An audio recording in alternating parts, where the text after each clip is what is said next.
A ver, pensemos en esto. Un documento muy antiguo, de casi 2000 años, que fue tan poderoso que primero partió al cristianismo en dos, y que siglos después se convirtió en la clave para volver a unirlo. Hoy vamos a analizar una de las cartas más influyentes y, la verdad, más fascinantes de la historia, la carta de Pablo a los Romanos.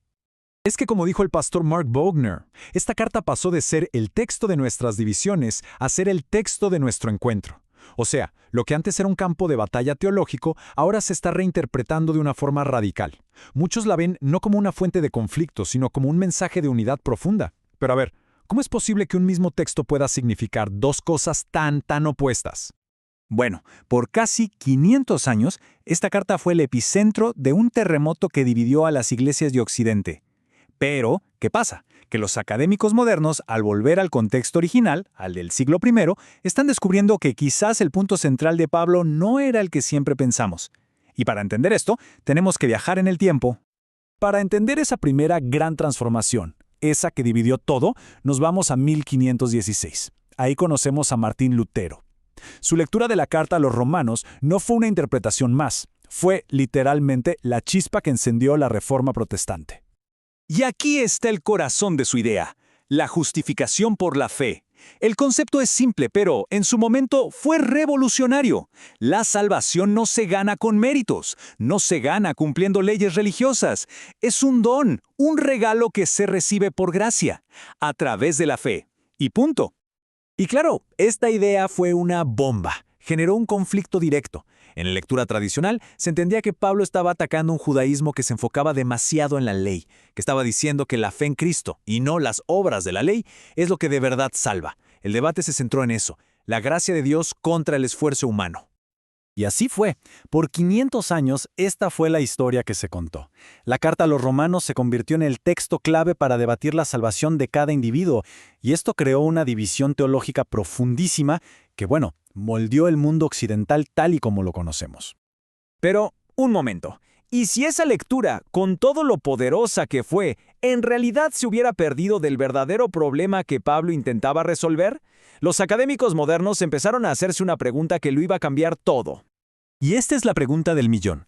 ¿Es posible que Lutero, que estaba metido de lleno en su propia batalla contra las prácticas de la iglesia de su época, viera esa misma lucha en el texto de Pablo? O sea, proyectó un problema del siglo XVI en un texto del siglo I. Aquí es donde la historia se pone fascinante. La nueva perspectiva sugiere que, para entender a Pablo, primero, pero de verdad primero, hay que entender los problemas del mundo real en la Roma del siglo I, que no se trataba de un debate abstracto sobre teología, sino de una crisis muy concreta. Entonces, viajemos a esa Roma. ¿Cómo era ese mundo? Pues miren, la iglesia cristiana en Roma no era una sola cosa, no era una entidad unificada.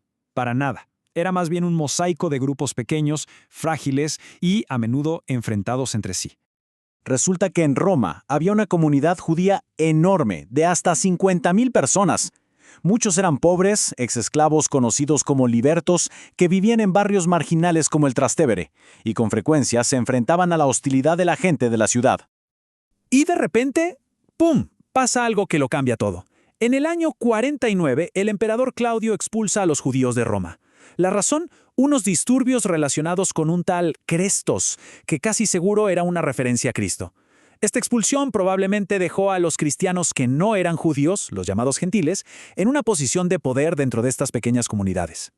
La situación, como se pueden imaginar, era un lío.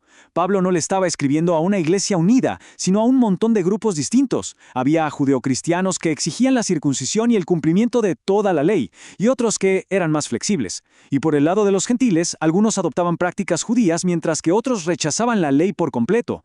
Un verdadero caos de identidades.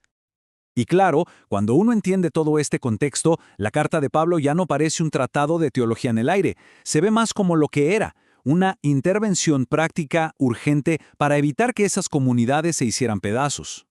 Entonces, ¿cuál es el gran giro? Que el famoso argumento de Pablo sobre la justificación por la fe no era para debatir la salvación individual, era una herramienta estratégica para resolver una crisis social. Pablo necesitaba, desesperadamente, crear una identidad común que fuera más allá de las divisiones entre judíos y gentiles. Y su estrategia fue, de verdad, brillante. Primero, estableció una base común. Cristo, y no la ley de Moisés, era el único y nuevo principio de salvación para todos. Y segundo, y esto es clave, usó esa idea para unir a los dos grupos bajo un mismo paraguas espiritual, una misma familia. Pero aquí viene la jugada maestra. Pablo argumentó que Abraham era el padre no solo de los judíos, sino de todos los que tienen fe, estuvieran circuncidados o no. De repente, los cristianos gentiles, que eran vistos como extranjeros sin historia, ahora tenían un linaje, un padre, un lugar legítimo en la familia de Dios. O sea, para ponerlo en pocas palabras, la carta no era una declaración de guerra teológica, era una misión de paz. Un intento desesperado, pero genial, de mantener unida a una comunidad que estaba a punto de romperse. Y es que entender esto lo cambia todo, transforma por completo el legado de la carta, la convierte de un documento de división a un manual para la reconciliación. Mire la diferencia. Pasamos de ver la carta como un arma en debate sobre la salvación de cada persona, a entenderla como un modelo para construir puentes entre culturas, un mensaje increíblemente poderoso sobre cómo encontrar unidad en medio de la división. Por eso es que hoy los expertos la llaman la gran obra ecuménica del siglo I, o sea, una obra que buscaba activamente la unidad entre diferentes grupos de creyentes. Su propósito no era dividir, sino reconciliar. Es como lo resumió perfectamente el teólogo Yves Congar allá por 1967, cuando se presentó la primera traducción ecuménica de esta carta. Dijo, la Biblia vuelve a ser un camino de la unidad. Un ciclo completo, ¿no?, de la división al encuentro. Al final, la lección es clarísima. El contexto histórico no es un detalle menor, no es un dato curioso. Es la llave que puede abrir significados completamente nuevos en textos antiguos, transformando por completo ideas que han moldeado nuestro mundo. Y esto nos deja pensando, ¿verdad? ¿Qué otras historias, de esas que damos por sentadas, podrían cambiar radicalmente si nos atrevemos a sumergirnos en el mundo en el que fueron creadas? La respuesta, muy probablemente, nos sorprendería a todos.